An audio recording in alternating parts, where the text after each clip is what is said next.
مگر اگر بچے یا بچی بالغ ہو گئے ہیں، بڑے ہو گئے ہیں، تو وہ خود کام کریں اور اپنا کھائیں، اپنا کمائیں، مگر والدین کو وہ مجبور نہیں کر سکتے۔ یہ ہمارے معاشرے میں بہت بڑی مس انڈرسٹینڈنگ پائی جاتی ہے۔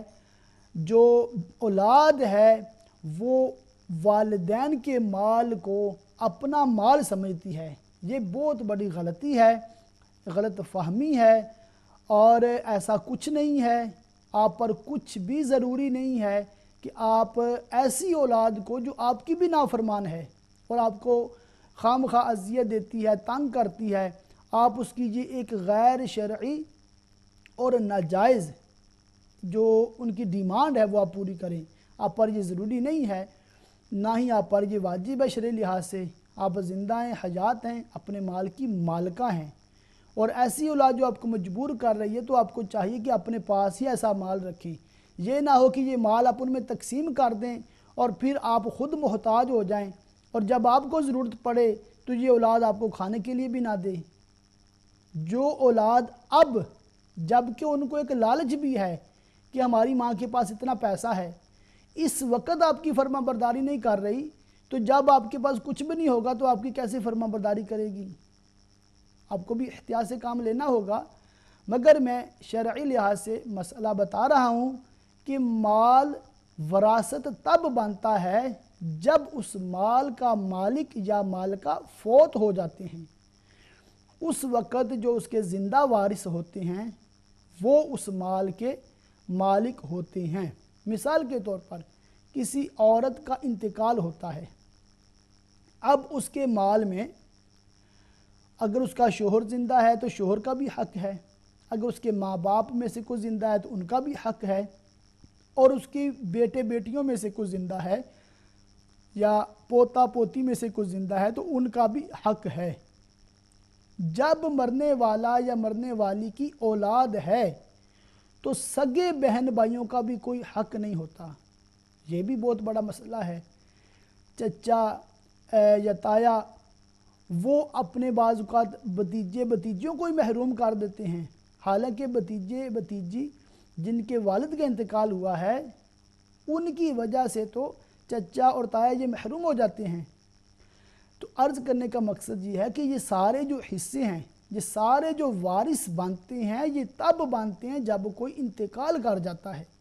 زندہ کے مال میں کسی کو مداخلت کرنے کی اور ان کو انڈر پریشر کرنے کی اور ان کو تنگ کرنے کی کوئی اجازت نہیں ہے۔ یہ بہت بڑا گناہ ہے کہ والدین کی نافرمانی کر رہے ہیں اور والدین کو خواہ تکلیف اور اذیت میں مبتلا کیا جا رہا ہے۔ اللہ تعالیٰ ایسی نافرمان اولاد کو ہدایت عطا فرمائے اور تمام کی اولادوں کو اپنے والدین کا فرما بردار بنائے۔ پھر آپ نے یہ سوال پوچھا ہے کہ کیا تراویح کی نماز عورتوں پر فرض ہے؟ تو تمامی ناظرین کے لیے عرض کر دوں کہ تراویح مرد اور عورت دونوں پر یہ واجب ہے، ضروری ہے۔ یہ تراویح کی جو 20 رکعتیں ہیں یہ آپ نے پوری کرنی ہیں۔ ان میں مکمل قرآن پاک اگر آپ کو پڑھنا نہیں آتا، حفظ نہیں ہے، تو آپ کوئی بھی صورتیں پڑھ کے اس کو 20 رکعت کو مکمل کر سکتی ہیں۔ مردوں پر یہ ہے کہ ان کو چاہیے کہ با جماعت مسجد میں جا کر تراویح کی نماز ادا کریں، مگر ان کے لیے ابھی ایک رعایت یہ ہے کہ اگر محلے میں مسجد میں تراویح با جماعت ہو رہی ہے تو اب آپ پر ضروری نہیں ہے کہ آپ با جماعت پڑھیں۔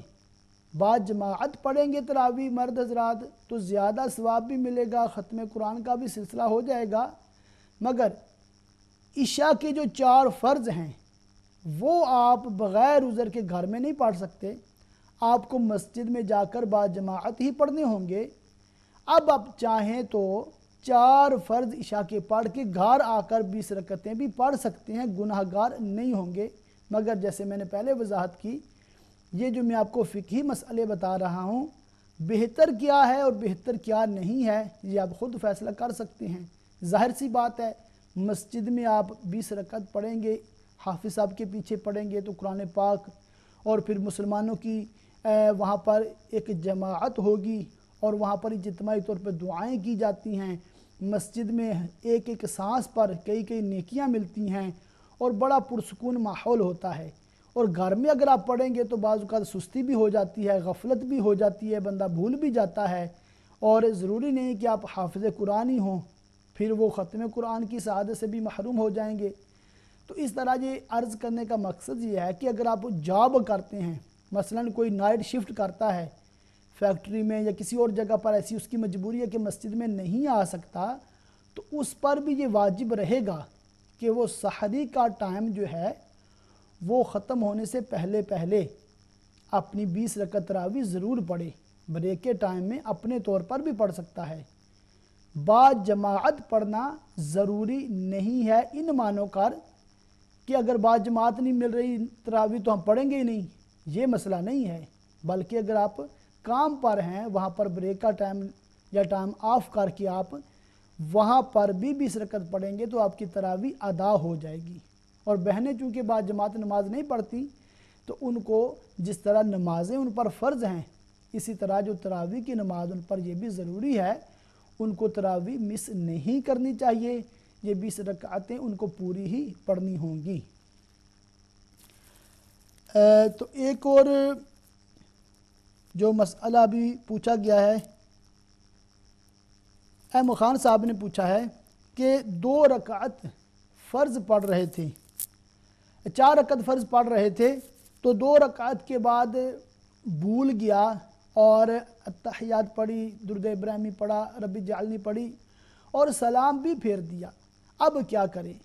تو مسئلہ یہ ہے کہ جب تک کسی سے بات نہ کی ہو، نماز کے منافی کوئی کام نہ کیا ہو، تو اب یہ فوراً کھڑا ہو جائے، تیسری چوتھی رکعت مکمل کرے، اور آخر میں جب قعدہ اخیرہ میں بیٹھے، چوتھی رکعت میں جب بیٹھتے ہیں اتحیات کے لیے، تو ایک طرف اتحیات پڑھ کے ایک طرف سلام پھیر دے، 2 سجدہ کرے اور پھر اتحیات پڑھے، درود ابراہیمی پڑھے اور رب اجعلنی پڑھے۔ اسے کہتے ہیں سجدہ سہو۔ سجدہ سہو کر لے گا تو جو بھولنے کا واجب ترک ہوا ہے اس کی تلافی ہو جائے گی، اس کی نماز مکمل ہو جائے گی۔ اور کسی نے پوچھا، احمد خان صاحب نے پوچھا کہ وتر کی نماز ہے، وتر کی نماز میں دعائے قنوت پڑھنا بھول گیا اور رکوع میں چلا گیا، رکوع میں جا کر اب یاد آیا ہے کہ دعائے قنوت نہیں پڑھی تھی، تو کیا واپس کھڑا ہو یا وہ سجدے کی طرف چلا جائے؟ تو مسئلہ یہ ہے کہ اگر دعائے قنوت بھول جائیں، چونکہ دعائے قنوت واجب ہے، فرض نہیں ہے، واجب بھول کر مس ہو جائے تو سجدہ سہو سے تلافی ہو جاتی ہے، تو آپ رکوع میں ہیں تو آپ کو واپس کھڑا دعائے قنوت کے لیے کھڑا نہیں ہونا آپ نے، بلکہ وہ آپ رکوع سے جب کھڑے ہوتے ہیں جیسے سمیع اللہ لمن حمیدہ کہہ کے ربنا لک الحمد کہیں گے آپ کھڑے ہو کے، تو آپ سجدے میں چلے جائیں گے اور اتحیات کے بعد آپ سجدہ سہو کر لیں گے، تو اس سے اس کی تلافی ہو جائے گی، واپس کھڑے نہیں ہونا۔ یہاں پر میں ایک اور مسئلہ عرض کر دوں کہ بعض لوگوں کو دعائے قنوت جو عمومی کتابوں میں لکھی ہوتی ہے، کافی لمبی بھی ہے اور مشکل بھی ہے، ان لوگوں کے لیے کہ جن کو درست قرآن بھی نہیں پڑھنا آتا، اور یا جیسے وہ نئے نئے نمازی بنتے ہیں، ابھی رمضان شریف میں ماشاءاللہ مسجدیں بھی آباد ہوں گی، تو عمومی طور پر یہ سوال پوچھتے ہیں کہ ہمیں دعائے قنوت نہیں آتی تو کیا کریں؟ وتر ہی بعض لوگ چھوڑ دیتے ہیں کہ جی دعائے قنوت نہیں آتی۔ تو تمام ہی ناظرین کے لیے عرض کر دوں کہ دعائے قنوت صرف وہ دعا نہیں ہے جو عموماً کتابوں میں لکھی ہوتی ہے، بلکہ اس کی جگہ کوئی بھی دعائے معصورہ پڑھ لی جائے تو دعائے قنوت کے وہ قائم مقام ہو جائے گی۔ مثال کے طور پر دعائے قنوت پڑھنے کی بجائے آپ نے ربنا آتینا فی الدنیا حسنۃ وفی الآخرۃ حسنۃ وقنا عذاب النار، یہ دعا پڑھ لی آپ نے، تو یہ بھی دعائے قنوت ہی ہے، اس سے بھی آپ کا جو وہ واجب ادا ہو جائے گا۔ یا اس کے بجائے آپ نے 3 بار کہہ لیا اللہم اغفر لی، تو اس سے بھی آپ کی دعائے قنوت کے کام ہو جائے گا۔ یہاں تک علماء نے لکھا ہے اگر کسی کو اتنا بھی نہیں آتا تو وہ 3 بار یا رب یا رب یا رب کہہ لے تو اس کی پھر بھی وطر ہو جائیں گے، وطروں کو چھوڑنا نہیں ہے۔ اور جو دعائے قنوت ہے اللہم انا نستعینک، وہ دعا جو ہے مکمل، وہ بھی یاد کرنے کی کوشش کریں، اللہ تعالیٰ توفیق عطا فرمائے۔ ایک اور کالر ہیں، السلام علیکم۔ السلام علیکم جناب۔ جی وعلیکم السلام۔ میرا سوال یہ ہے، تراویح جو آدمی گھر میں بھی پڑھ سکتا اگر بیمار ہو، کسی وجہ سے مسجد نہ جا سکے، جی جی اس کو گھٹنوں کی تکلیف ہو، گھر میں پڑھ سکتا ہے؟ جی بالکل پڑھ سکتا ہے، ٹھیک ہے جی، ٹھیک، نو پرابلم۔ ایک سوال یہ پوچھا گیا ہے کہ کیا نفل نماز جو ہے یہ بیٹھ کر پڑھ سکتے ہیں یا نہیں پڑھ سکتے، اور کھڑے ہو کر نفل پڑھنے اور بیٹھ کر پڑھنے میں کیا ثواب میں کوئی کمی آتی ہے یا نہیں آتی؟ تو دیکھیں حدیث پاک میں واضح طور پر اس طرح کی روایت موجود ہے کہ پیارے آقا صلی اللہ تعالی علیہ وآلہ وسلم نے ارشاد فرمایا، جو نفل بیٹھ کر پڑھتا ہے اس کو آدھا ثواب ملتا ہے، جو کھڑا ہو کر پڑھتا ہے اس کو پورا ثواب ملتا ہے۔ تو اس سے پھر بہار شریعت میں بڑی وضاحت صراحت کے ساتھ یہ بیان ہے کہ جو عشاء کے بعد آخری جو 2 نفل ہوتے ہیں اس کو عمومی طور پر لوگ یہ سمجھتے ہیں کہ سنت یہ ہے کہ بیٹھ کر پڑھے جائیں۔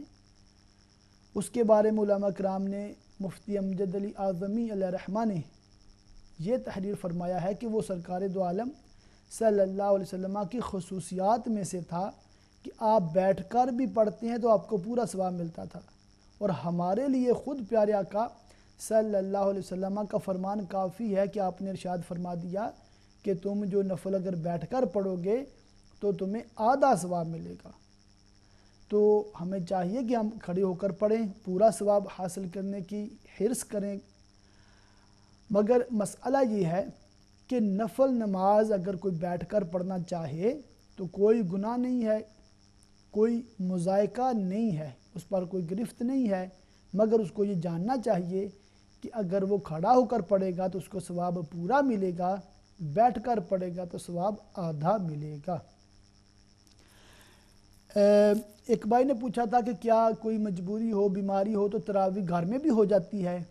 تو جی ہاں، جیسا میں نے پہلے وضاحت کر دی ہے، تراویح صرف با جماعت نہیں ہوتی، بلکہ جو با جماعت تراویح ہوتی ہے وہ سنت علی الکفایہ ہے کہ اگر محلے میں چند لوگوں نے تراویح کی جماعت قائم کر لی ہے اور باقی لوگ گھروں میں کام پر اگر تراویح پڑھ لیتے ہیں تو کوئی پرابلم نہیں ہے، ان کی تراویح بالکل ہو جائے گی، ان کو پورا ثواب ملے گا۔ بلکہ یہ حکم تاکیدی ہے، کیونکہ تراویح جو واجب ہے اس کو پڑھنا ہی ہوگا، آپ کو جماعت ملے یا نہ ملے۔ جیسے خواتین ہیں اور یہ جو مرد حضرات کام پر ہوتے ہیں یا وہ بیمار ہیں، مسجد میں نہیں آ سکتے، تو ان سب پر تراویح پڑھنا ضروری ہے، ان کو تراویح مس نہیں کرنی چاہیے۔ تو یہ مسئلہ تمامی ناظرین اس پہ ضرور توجہ فرمائیں۔ ایک بہن نے جو اسکالر سے کال کی تھی اور بتا رہی تھی کہ اولاد نافرمان ہے، تو تمامی ناظرین جو بھی مجھے سن رہے ہیں، دیکھ رہے ہیں، تو تمام کو میں چند روایات سنانا چاہتا ہوں کہ ماں باپ کی نافرمانی کتنا کبیرہ گناہ ہے اور اس کی کس قدر سزائیں اللہ تعالیٰ نے مقرر فرمائی ہیں۔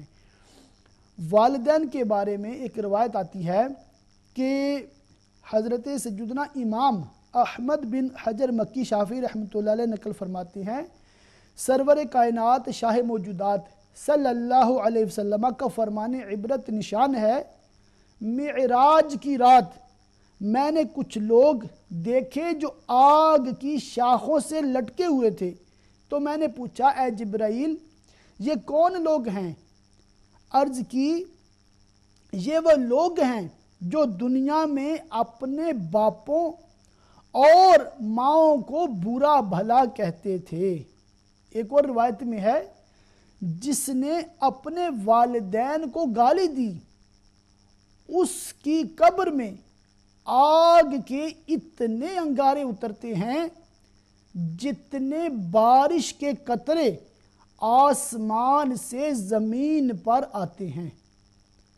اسی طرح ایک اور روایت ہے، جب ماں باپ کہ نافرمان کو دفن کیا جاتا ہے تو قبر اسے دباتی ہے، یہاں تک کہ اس کی پسلیاں ٹوٹ پھوٹ کر ایک دوسرے میں پیوست ہو جاتی ہیں۔ حضرت سیدنا عبداللہ بن عمر رضی اللہ تعالیٰ عنہما سے روایت ہے، رسول ذی شان نور رحمان صلی اللہ تعالیٰ علیہ وآلہ وسلم کا فرمان عبرت نشان ہے، 3 شخص جنت میں نہیں جائیں گے، پہلا ماں باپ کو ستانے والا، دوسرا دیوس، اور تیسرا مردانی وضع بنانے والی عورت۔ تو ناظرین، آپ نے ملاحظہ کیا کہ ماں باپ کی نافرمانی بہت بڑا گناہ ہے، تو جو اولاد اپنے ماں باپ کی دل آزاری کرتی ہے، ان کی نافرمانی کرتی ہے اور معاذ اللہ ثم معاذ اللہ ان کو مارتی ہے یا ان کو گالی دیتی ہے، بہت برا کرتی ہے، ان کو توبہ کرنی چاہیے، اللہ تعالیٰ کی بارگاہ میں توبہ کرنی چاہیے، معافی مانگنی چاہیے، اور والدین کے پاؤں پکڑ کر ان سے معافی کا خواستگار ہونا چاہیے، ان سے معافی مانگ لینی چاہیے، ان سے اپنی جو نافرمانی کی ہے، جو ان کی دل آزاری کی ہے، یہ ان سے اپنا یہ معاف کروا لیں، کہیں ایسا نہ ہو کہ ان کی والدین کی نافرمانی کی وجہ سے قیامت میں قبر میں بہت بڑی آزمائش سے دوچار ہونا پڑ جائے۔ علماء کرام فرماتے ہیں، ایک روایت کا مفہوم اس طرح ہے کہ ہر گناہ اس کا جو عذاب ہے، ہو سکتا ہے کہ اللہ تعالیٰ آخرت تک اس کو مؤخر کر دے، مگر ماں باپ کی نافرمانی یہ ایسا گناہ ہے کہ اس کی سزا دنیا میں بھی ملتی ہے۔ اس کے بارے میں بھی روایات ملتی ہیں کہ ماں باپ کا جو نافرمان ہوتا ہے اس کو اللہ تعالیٰ دنیا میں ضرور سزا دیتا ہے۔ تو اللہ تعالیٰ ہم سب کو اپنے والدین کی فرما برداری کی توفیق عطا فرمائے، اور جو اولاد نافرمان ہے اللہ تعالیٰ ان کو ہدایت عطا فرمائے۔ تو میں عرض کر رہا تھا کہ وراثت سے محروم کرنے کے لیے مختلف ہیلے بہانے بنائے جاتے ہیں۔ ایک طریقہ یہ اپنایا جاتا ہے کہ لوگ وصیت کر دیتے ہیں کہ میرے فلاں بیٹے یا بیٹی کو میرے مال میں سے کوئی حصہ نہ ملے، اور اس کے بارے میں ایک حدیث پاک بھی آتی ہے کہ جو اپنے وارث کو بغیر عذر شرعی وراثت سے محروم کر دیتے ہیں، ان کے بارے میں ایک روایت ہے کہ مرد اور عورت 60 سال یعنی بہت لمبے عرصے تک اللہ تعالیٰ کی اطاعت و فرما برداری کرتے رہتے ہیں، پھر ان کی موت کا وقت قریب آ جاتا ہے اور وہ وصیت میں نقصان پہنچاتے ہیں، اپنے وارث کو نقصان پہنچاتے ہیں، تو ان کے لیے جہنم کی آگ واجب ہو جاتی ہے۔ اسی طرح ایک روایت ہے، کوئی آدمی 70 برس تک جنتیوں کے سی عمل کرتا رہتا ہے، پھر اپنی وصیت میں خیانت کرتا ہے تو اس کا خاتمہ برا ہو جاتا ہے، برے عمل پر ہوتا ہے اور وہ جہنم میں داخل ہو جاتا ہے۔ اور کوئی شخص 70 برس جہنمیوں جیسے عمل کرتا رہتا ہے، پھر وصیت میں انصاف کر لیتا ہے تو اس کا خاتمہ اچھے عمل پر ہوتا ہے اور وہ جنت میں داخل ہو جاتا ہے۔ ایک اور جو گناہ ہماری سوسائٹی میں، معاشرے میں پایا جاتا ہے، وہ یہ ہے کہ کسی وارث کو اس کا حق نہ دینا۔ جیسے میں نے پہلے بھی عرض کیا، جو طاقتور ہوتا ہے وہ کمزور کا مال دبانے کی کوشش کرتا ہے، اس کو جو میراث ملنے والی ہے اس سے محروم کرنے کی کوشش کرتا ہے۔ اب کسی کو میراث یا مال وراثت سے محروم کر دینا اور اس کا مال خود کھا لینا، اس کی بہت وعیدیں آئی ہیں۔ قرآن پاک میں بھی اللہ تعالیٰ کا ارشاد ہے، وَتَأْكُلُونَ التُّرَاثَ أَكْلًا لَمًّا وَتُحِبُّونَ الْمَالَ حُبًّا جَمًّا، اور میراث کا سارا مال جمع کر کے کھاتے ہو اور مال سے بہت زیادہ محبت رکھتے ہو۔ اور میراث کے جو احکام کی تفصیل کے بعد جو اللہ تعالیٰ نے ارشاد فرمایا وہ میں نے آیت مبارکہ پہلے بھی عرض کر دی کہ ہمیں نہیں پتہ کہ ہمارے حق میں کون سا وارث زیادہ فائدہ مند ہے، بیٹا یا بیٹی.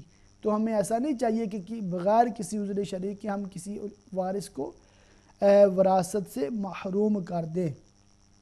ایک اور حدیث پاک ہے حضرت انس رضی اللہ تعالیٰ عنہ سے روایت، حضور اکرم صلی اللہ علیہ وسلم نے ارشاد فرمایا من قطع میراث وارثہ قطع اللہ میراثہ من الجنت یوم القیامہ.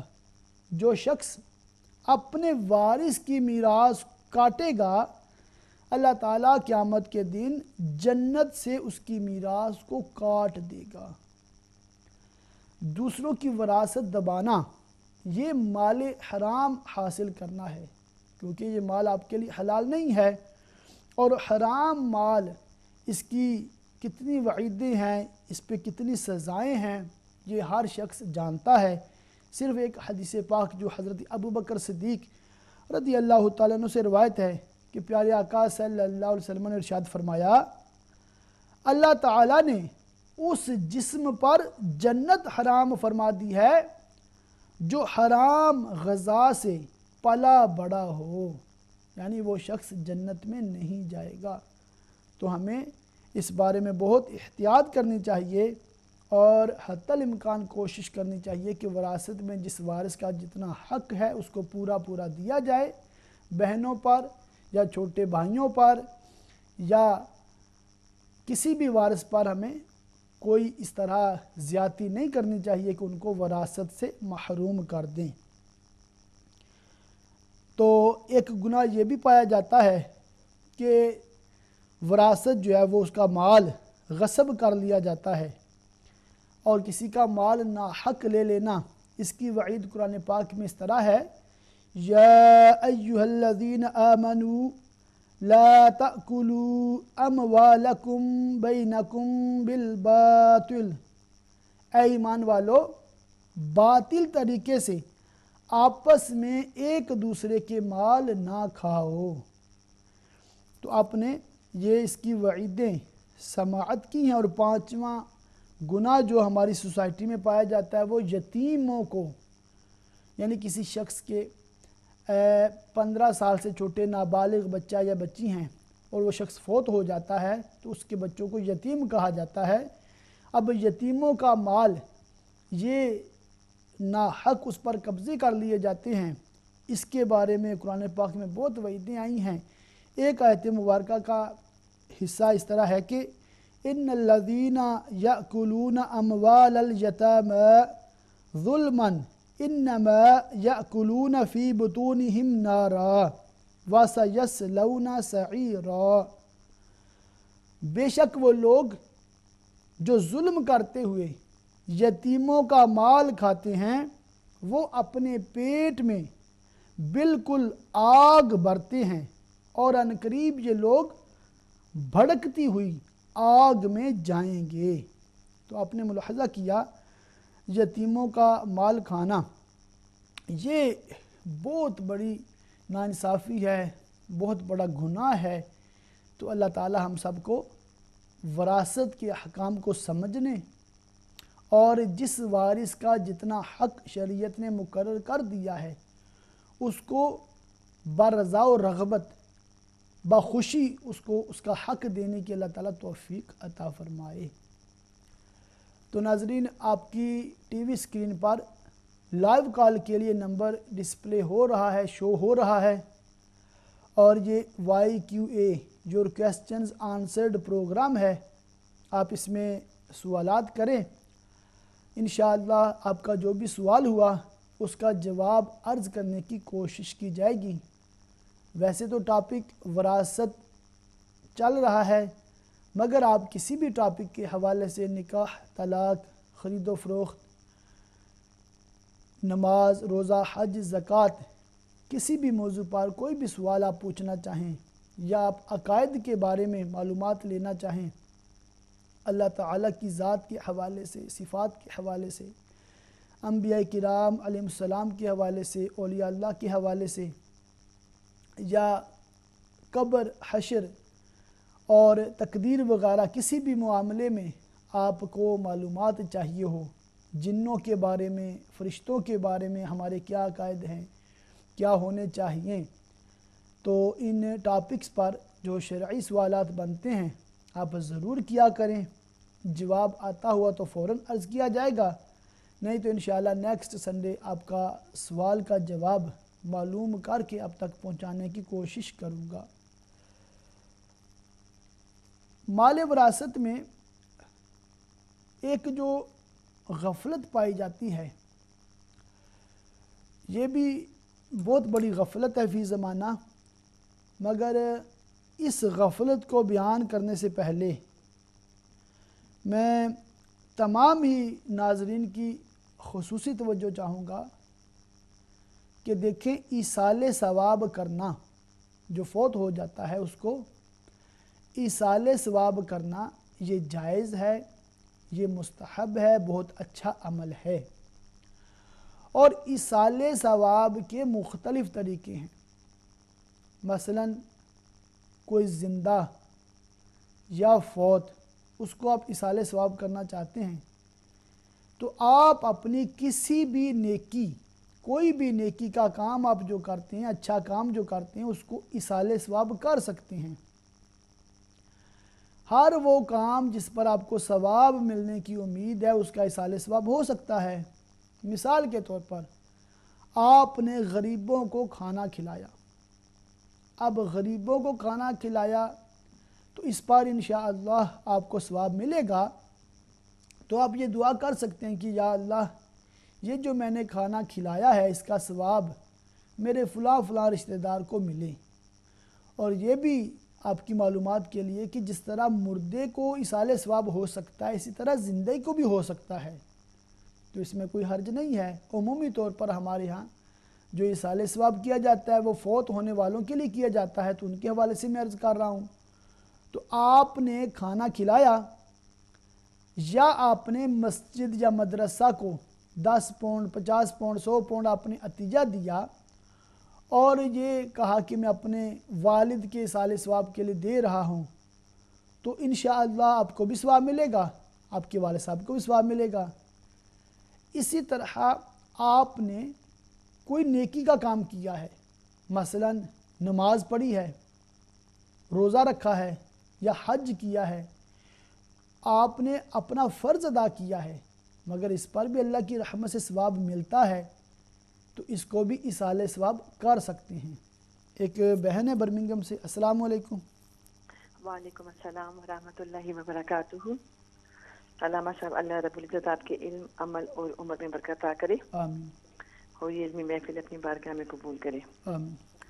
علامہ صاحب ماشاءاللہ بہت اچھا آپ کا ٹاپک ہے، اور ماشاءاللہ آپ نے اولاد کی تربیت بھی بہت اچھی الفاظ میں کی ہے۔ اللہ رب العزت تمام اولاد کو اس کو سمجھنے کی توفیق عطا کرے۔ جی آمین۔ علامہ صاحب میرے 3 سوال ہیں۔ جی جی۔ میرا پہلا سوال یہ ہے کہ عام طور پہ ہم لوگ پاکستان میں یہ لفظ بہت سنتے ہیں اور اخباروں میں بھی پڑھتے ہیں کہ فلاں نے اپنے بچے کو آگ کر دیا ہے۔ جی جی۔ تو آگ کرنے کا مطلب کیا ہے اور اس کی کیا شرعی حیثیت ہے؟ ٹھیک ہے۔ کیا والدین اگر اپنی زندگی میں کسی بچے کے لیے یہ وصیت کر دیں کہ میں نے اس کو آگ کیا ہے تو پھر وہ اگر مطلب جو وراثت اس بچے میں تقسیم ہوگی کہ نہیں؟ ٹھیک ہے۔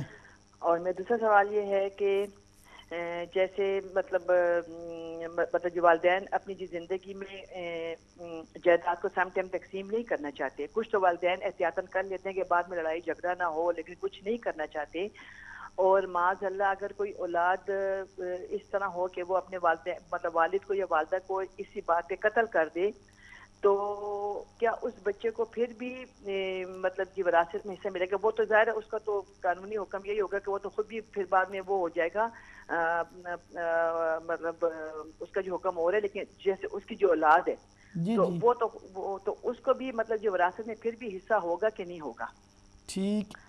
اور جیسے ہماری ایک بہن نے بھی سوال کیا تھا اسی سلسلے میں کہ بچوں ان کو مطلب تنگ کرتے ہیں، اللہ ایسی مطلب اولاد کو ہدایت عطا کرے. آمین. اور علامہ صاحب ایک حدیث پاک کا مفہوم میرے ذہن میں یہ آ رہا تھا کہ جس میں آقا صلی اللہ علیہ وسلم نے فرمایا ہے کہ اپنی اولاد کو فقیر کر کے نہ چھوڑو، یعنی اس کو ایسا نہ چھوڑو کہ وہ آپ کے جانے کے بعد کسی کے آگے ہاتھ پھیلائے. جی اب جی اگر ایسی کوئی مطلب اولاد ہے کہ جو زندگی میں نافرمان ہے، تو اگر اس حدیث پاک کے مفہوم پہ اگر والدین عمل بھی کرنا چاہیں کہ چلو مطلب تھوڑا بہت ان کے لیے چھوڑ دیا اور باقی اپنی زندگی میں ایسے صدقہ جاریہ کے کاموں میں لگا دے، جیسے کسی کو عالم بنا دیا، مسجد بنوا دی، جی جی تو اگر اپنی زندگی میں وہ اپنا مال خرچ کر لو، جو تھوڑا بہت رہ گیا تو چلو وہ جی وراثت میں بعد میں ان کی مطلب بچوں کو مل جائے، تو اس کی کیا شرعی حیثیت ہوگی؟ کیونکہ دل تو انسان کے نہیں چاہتے، لیکن جب انسان کہتے ہیں کہ جب مطلب حدیث مطلب پاک کا مفہوم بھی ایسا آ گیا تو چلو تھوڑا بہت چھوڑ کے تو باقی اپنی جی زندگی میں، کیونکہ ایسی جو اولاد سے کوئی بھی مطلب جی والدین صدقہ جاریہ کی یا اس سارے ثواب کی کوئی بھی مطلب جی امید رکھنا بیکار ہے. تو اگر جی کوئی جی والدین اگر ایسا کریں تو اس کے بارے میں کیا حکم ہوگا؟ جی انشاءاللہ میں عرض کرتا ہوں. ٹھیک ہے، آپ سے درخواست ہے کہ ہم سب کے خاتمہ بالایمان اور بے حساب مغفرت کی دعا فرمائیے گا، اور بالخصوص انشاءاللہ میرے والدین کی بھی بے حساب مغفرت کی دعا کیجیے. انشاءاللہ. جزاک اللہ خیر. السلام علیکم ورحمۃ اللہ وبرکاتہ. وعلیکم السلام ورحمۃ اللہ وبرکاتہ. اللہ تعالی ہماری اور تمام مسلمانوں کی مغفرت بخشی فرمائے. بالخصوص آپ نے اپنے والدین کے لیے دعائے مغفرت کی درخواست کی ہے. اللہ تعالیٰ آپ کے والدین اور تمام ہی والدین بلکہ تمام ہی مرحومین مسلمین کی اللہ تعالیٰ بخشش و مغفرت عطا فرمائے. جتنے مسلمان فوت ہو گئے ہیں تمام کو جنت الفردوس میں اعلیٰ مقام عطا فرمائے. جی شازن. السلام علیکم. وعلیکم السلام. جی جناب. میں قیصر سے سوال کرنا تھا. جی جی فرمائیں. میں نے پوچھنا تھا کہ ایک تو یہ سجدہ سہو جو ہے اس میں صرف التحیات پڑھنا ہے یا پوری دعا پڑھنی ہے؟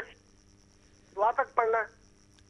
جو اس کا ایک طریقہ یہ کہ آپ التحیات مکمل کر کے عبدہ و رسولہ تک پڑھ کے آپ ایک طرف سلام پھیریں اور 2 سجدے کریں اور پھر دوبارہ التحیات پڑھیں اور پھر درود ابراہیمی پڑھیں اور ربی جعلنی پڑھیں. اس طرح کریں گے تو پھر بھی سجدہ سہو ادا ہو جائے گا. اور دوسرا طریقہ اگر آپ ایسے کرنا چاہتے ہیں کہ التحیات بھی پڑھیں، درود ابراہیمی بھی پڑھیں، ربی جعلنی بھی پڑھیں اور سلام پھیرنے سے تک جو ربی جعلنی یوم یقوم الحساب تک پڑھ کے آپ ایک طرف سلام پھیریں، پھر 2 سجدے کریں اور پھر دوبارہ التحیات درود ابراہیمی اور ربی جعلنی پڑھیں تو اس میں زیادہ ثواب ملے گا. اس طرح بھی سجدہ سہو ہو جاتا ہے. آپ دونوں میں سے جو بھی طریقہ اختیار کریں گے تو وہ جائز ہے. اور میرا ایک اور سوال تھا. جی جی.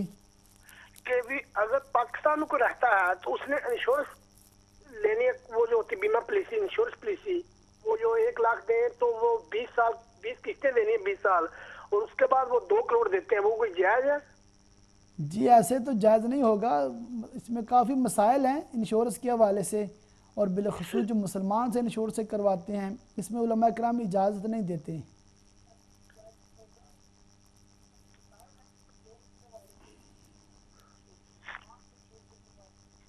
جی اور کوئی سوال؟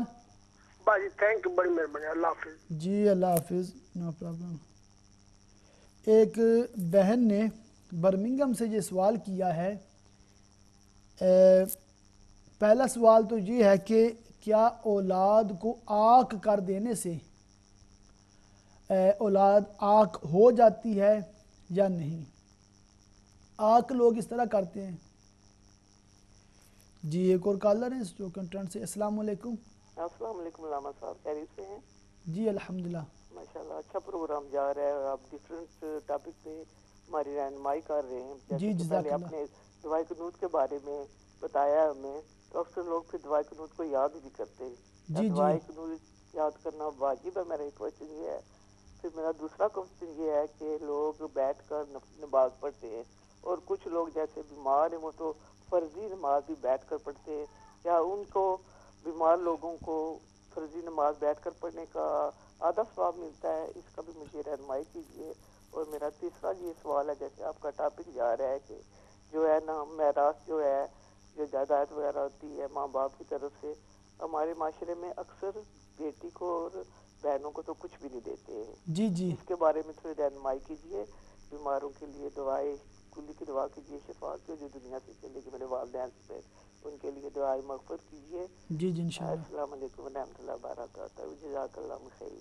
جی جزاک اللہ خیر. آپ نے کال کی ہے ماشاء اللہ. یہ ہماری بہن کافی اچھے سوالات کرتی ہیں. انہوں نے بھی اپنے والدین کے لیے دعائیں مغفرت کا کہا ہے. اللہ تعالیٰ آپ کے والدین کی مغفرت فرمائے، جنت الفردوس میں اعلیٰ مقام عطا فرمائے. اور جتنے بھی ہمارے ناظرین ہیں بالخصوص جن جن کے جو بھی رشتہ دار فوت ہو چکے ہیں، اللہ تعالیٰ تمام کی مغفرت و بخشش فرمائے. ہمارے ایک یوں کہہ لیں کہ میرے باس رہے ہیں، میں ان کی فیکٹری میں کام کرتا تھا. ان کی والدہ کا 2 دن پہلے انتقال ہوا. اللہ تعالیٰ ان کی والدہ کو غریق رحمت فرمائے، مرحومہ کی مغفرت فرمائے. تمام ناظرین ان کے لیے دعا بھی کریں کہ اللہ تعالیٰ ان کو جنت الفردوس میں اعلیٰ مقام عطا فرمائے. تو بہن نے سوال کیا تھا کہ کیا والدین کی آنکھ کرنے سے پھر وہ اولاد جو ہے وہ آنکھ ہو جاتی ہے یا نہیں ہوتی؟ تو ناظرین، آنکھ اس طرح کیا جاتا ہے، وصیت کر دیتے ہیں یا وہ بعض لوگ اخبار وغیرہ میں ایسے اشتہار دے دیتے ہیں کہ میں نے اپنے فلاں بیٹے کو آنکھ کر دیا ہے، اور اپنی جو مال ہے وہ کسی بیٹے یا بیٹی کے نام نہیں کرواتے، نہ ہی اس کی کوئی ایسی وصیت کر کے جاتے ہیں، نہ ہی ان کو قبضہ دلاتے ہیں، اور فوت ہو جاتے ہیں. تو بعض لوگ پھر یہ سمجھتے ہیں کہ بس وہ جو بیٹے جس کا نام انہوں نے اخبار میں دیا تھا یا جس کے بارے میں وصیت کی تھی وہ آنکھ ہو گیا ہے. ایسی بات کوئی نہیں ہے. شریعت نے جس وارث کو جتنا حق دیا ہے. ایک اور کالر ہے. السلام علیکم. وعلیکم السلام ورحمۃ اللہ وبرکاتہ. آپ خیریت سے؟ جی الحمدللہ. اللہ سبحانہ و تعالیٰ آپ کو اور ہمارے علماء کرام حق اہل سنت و جماعت کو اپنے ذاکرین اور مقربین بندوں میں شامل فرمائے. جی آمین. اور آپ سے دعا کی التجا ہے. علامہ صاحب، میں عقائد کے متعلق آپ سے سوال کرنا چاہتی ہوں. جو لوگ اہل بیت اطہار کے ساتھ بغض رکھتے ہیں اور جو وہ اور صحابہ کرام رضوان تعالیٰ اجمعین کے بارے میں باتیں کرتے ہیں، ان کا عقیدے کا کیا ہوگا؟ ٹھیک ہے. اور دوسرا سوال ہے، اگر نماز کی حالت میں بندہ غلطی سے 2 بار سورہ فاتحہ پڑھے تو اس کا حکم کیا ہوگا؟ جی ٹھیک ہے. جی، اور آپ سے دعا کی التجا، اللہ سبحانہ و تعالیٰ آپ کو سلامت رکھے اور ہمارے نظام مصطفیٰ کو قائم رکھے. آمین. جزاک اللہ بہن، اپنے کال کی بہت شکریہ آپ کا. جزاک اللہ. تو میں عرض کر رہا تھا کہ آنکھ کرنے سے کوئی آنکھ نہیں ہو جاتا. آنکھ کرنے سے کوئی آنکھ نہیں ہو جاتا. ہاں، اگر والدین زندگی میں اپنی جو جائیداد ہے وہ چند بیٹوں کے نام کروا دیں، بیٹیوں کے نام کروا دیں، 1 یا 2 بیٹوں کو یا بیٹیوں کو اس وجہ سے وہ اس میں سے حصہ نہ دیں کہ وہ بہت زیادہ گناہوں میں مبتلا ہیں، مثلا کوئی شراب پیتا ہے یا کوئی نشہ کرتا ہے یا اس کو کوئی اور گندی عادتیں ہیں، تو اس نافرمان اولاد کو، اس گناہگار اولاد کو جو کہ اللہ تعالیٰ اور اس کے رسول کی بھی نافرمان ہے، اس وجہ سے محروم اس طریقے سے کرتے ہیں والدین کہ اپنی زندگی میں اپنی پراپرٹی جائیداد باقی اولاد کے نام کروا کے ان کو قبضہ بھی دلا دیتے ہیں. اب جب وہ فوت ہوتے ہیں تو ان کے پیچھے کوئی انہوں نے مال نہیں چھوڑا ہوتا. اس صورت میں وہ جو اولاد تھی جو نافرمان تھی وہ حقیقتاً آنکھ ہی تھی کہ انہوں نے والدین کی نافرمانی کی تھی. اب چونکہ انہوں نے زندگی میں اپنے دیگر بیٹوں بیٹیوں کو اپنی جائیداد تقسیم کر دی تھی، تو اب چونکہ انہوں نے کوئی مال چھوڑا نہیں ہے، اس وجہ سے اس نافرمان اولاد کو کوئی مال نہیں ملے گا. اور علماء کرام فرماتے ہیں کہ اس طریقے سے والدین کا اپنی جائیداد کو تقسیم کر دینا یہ جائز ہے. اب جن حدیثوں میں وارث کو وراثت سے محروم کرنے کی وعیدیں آئی ہیں، اس زمرے میں ایسا والد یا والدہ نہیں آتے، کیونکہ وہ وراثت سے محروم نہیں کر رہے، بلکہ وہ جانتے ہیں کہ اگر اس کو وراثت ملی، اگر اس کو مال ملا تو یہ مزید اللہ تعالیٰ کی نافرمانی میں صرف کرے گا، شراب نوشی کرے گا یا دیگر گناہوں میں، جیسے بعض لوگوں کو گیمبلنگ جوا کھیلنے کی عادت ہوتی ہے۔ تو اب والد کو پتہ ہے کہ یہ میرا بیٹا 20 سال سے 25 سال سے ان گناہوں میں لگا ہوا ہے، اب اگر اس کو وراثت ملتی ہے، بہت زیادہ مال ملتا ہے، تو اس کو بھی یہ اللہ تعالیٰ کی نافرمانی میں خرچ کرے گا۔ تو اس صورت میں اگر والدین اپنی دیگر اولاد کے نام اپنی جائیداد وغیرہ کر جاتے ہیں اور ان کو قبضہ بھی دے دیتے ہیں جو اس کی شرعی ریکوائرمنٹس ہیں، تو اب اس صورت میں محروم کرنے پر والدین کو گناہ نہیں ہوگا۔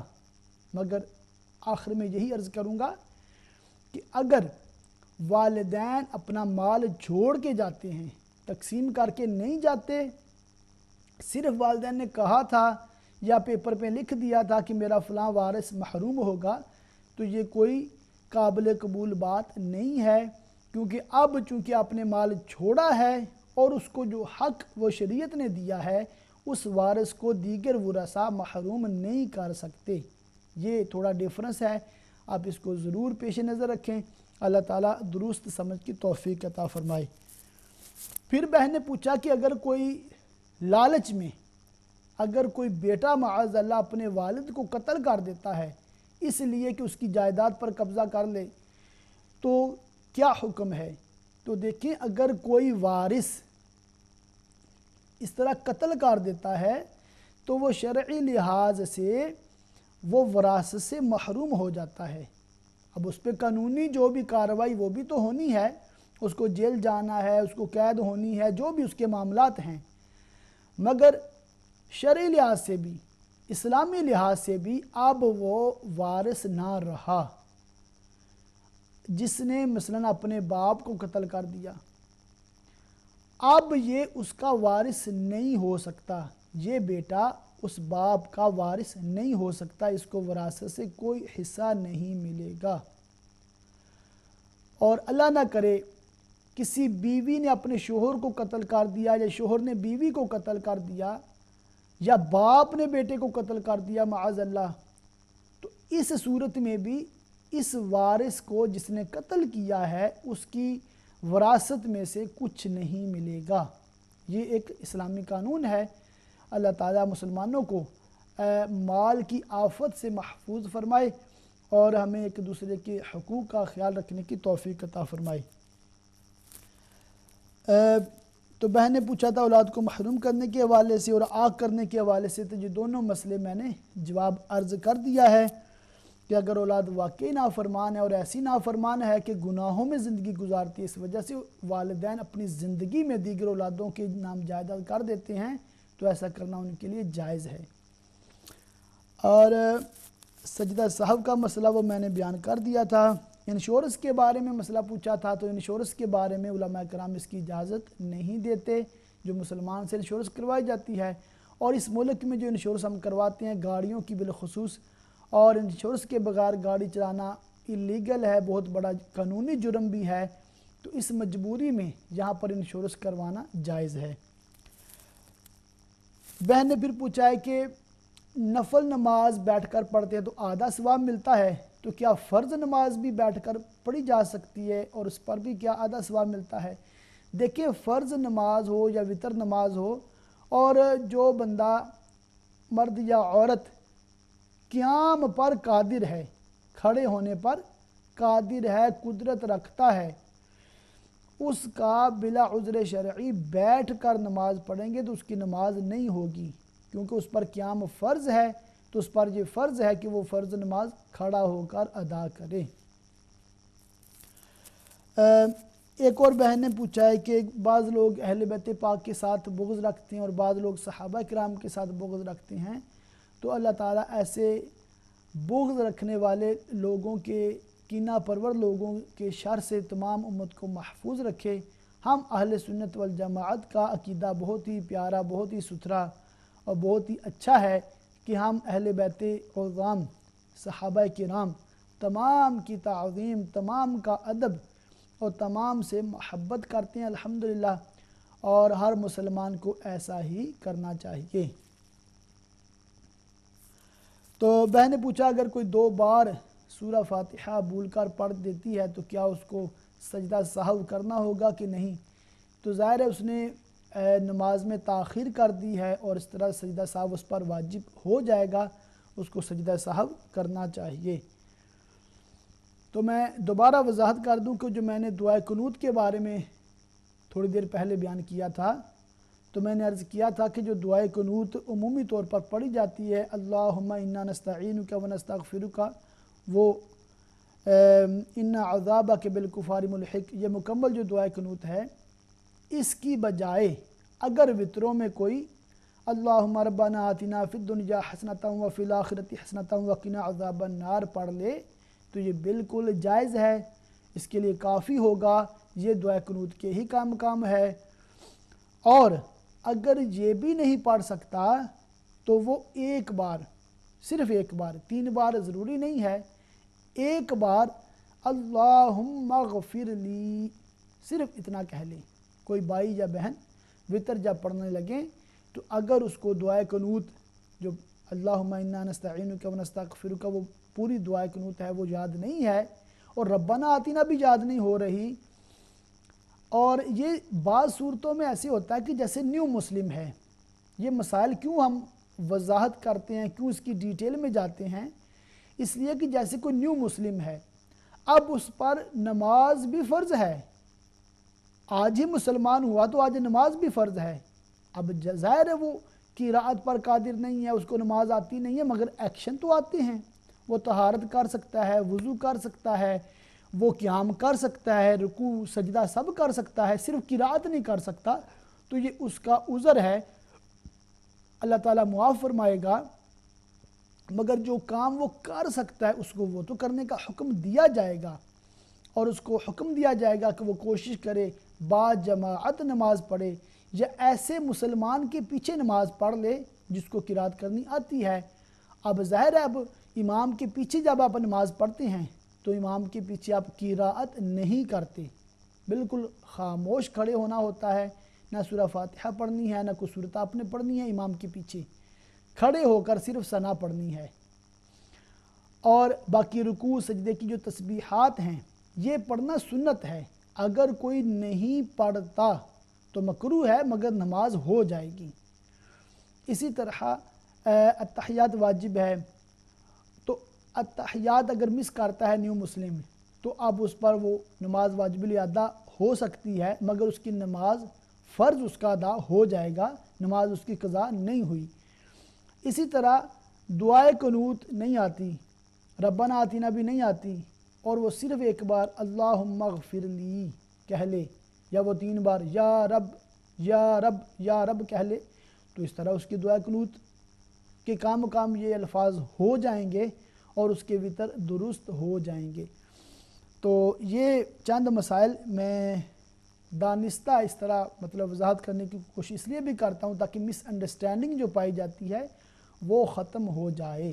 جیسے تراویح کے بارے میں یہی لوگوں کا عمومی طور پر ذہن ہے کہ تراویح صرف با جماعت پڑھیں گے تو تب ہی ادا ہوگی، گھر میں تراویح نہیں ہوگی، اور خواتین کئی ایسی ہیں جو سمجھتی ہیں کہ صرف مردوں پر تراویح ہے کیونکہ با جماعت وہی پڑھتی ہیں نماز، ہم مسجد میں نہیں جاتی تو ہم پر تراویح نہیں ہے۔ ایسا مسئلہ نہیں ہے، مرد اور عورت سب پر تراویح ہے، اور تراویح 20 رکعت ہی ہے، اور اس کی سب سے بڑی دلیل یہ ہے کہ حضرت سیدنا عمر فاروق اعظم رضی اللہ تعالیٰ عنہ کے مبارک دور سے لے کر آج تک تمام ممالک اسلامیہ اور بالخصوص مکہ شریف، مدینہ شریف، ان مسجدوں میں بھی با جماعت 20 رکعت تراویح ہی ہوتی ہے، با جماعت 20 رکعت تراویح ہی ہوتی ہے۔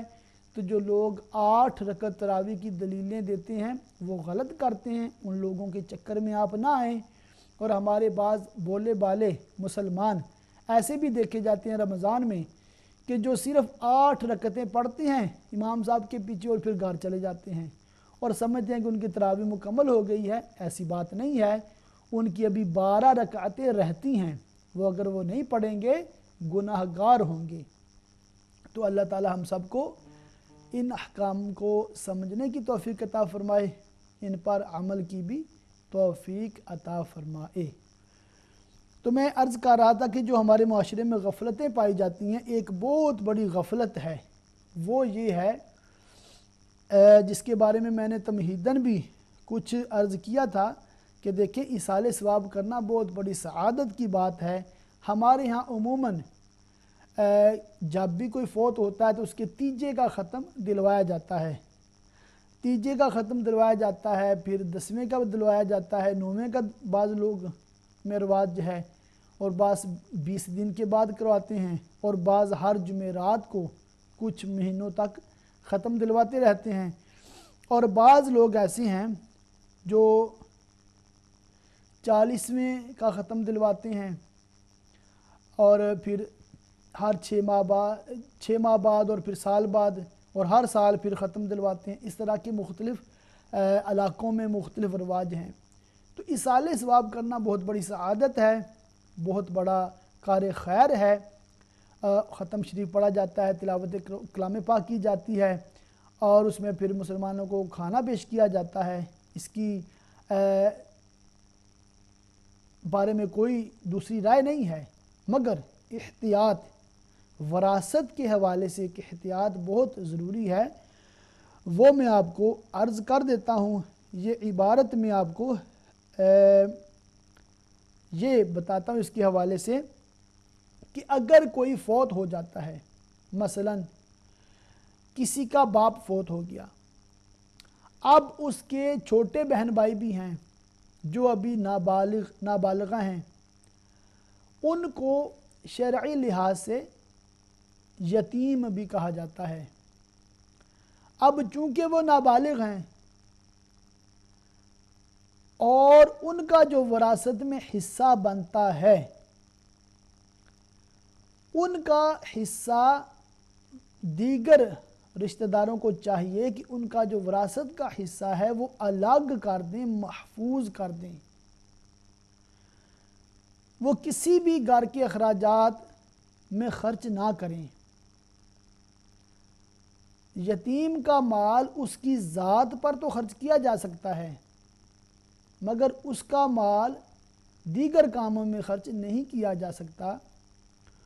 تو عموماً جب کسی کے ہاں والد صاحب فوت ہوتے ہیں یا والدہ فوت ہوتی ہیں تو اس کی جو جائیداد ہوتی ہے، اس کی جو ملکیت ہوتی ہے، اس کی جو وراثت، اب اس کو وراثت کہیں گے، اس کو تیجے کا جو ختم ہوتا ہے بالخصوص، یا بعض لوگ تو کئی سال اس کو تقسیم نہیں کرتے، تو جو سالانہ برسیاں ہوتی ہیں جو 6 ماہ بعد ہوتا ہے، 40واں ہوتا ہے 40 دن بعد، ان میں جو کھانا پکاتے ہیں، اور تو وہ جو کھانا ہے وہ بھی اجتماعی جو پیسے ہوتے ہیں، اکٹھے جو پیسے مال وراثت تقسیم نہیں کیا ہوتا، اس میں سے خرچ کر رہے ہوتے ہیں لوگ. تو یہ چونکہ اس کے بعض وارث نابالغ ہیں اور نابالغ اجازت بھی دے تو اجازت اس کی قابل قبول شرعی لحاظ سے نہیں ہوتی، اس وجہ سے جو بالغ وارث ہیں ان کو چاہیے کہ وہ صرف اپنے حصے سے وراثت کی تقسیم پہلے کر لیں، صرف اپنے حصے سے تیجا، 40واں اور سالانہ ختم وغیرہ جو کرتے ہیں وہ کریں. جو نابالغ چھوٹے بہن بھائی ہیں، آپ ان کے حصے سے ختم شریف وغیرہ یا تیجا وغیرہ نہیں کر سکتے. وجہ یہ ہے کہ اب وہ نابالغ ہیں اور تیجا وغیرہ اس طرح کے جو کام ہیں ان میں ان کا پیسہ استعمال نہیں کر سکتے. ہاں اگر کسی کی تمام اولاد بالغ ہے، ابھی مال وراثت تقسیم بھی نہیں ہوا، مگر تمام جو وارث بالغ ہیں سب نے بخوشی اپنی رضا سے اجازت دے دی ہے تیجا وغیرہ کرنے کی، ختم شریف کرنے کی، کھانا پکانے کی، تو اب یہ ہو سکتا ہے. منع صرف یہ ہے، اس بات سے ہے کہ جو یتیم، جو نابالغ بچے ہیں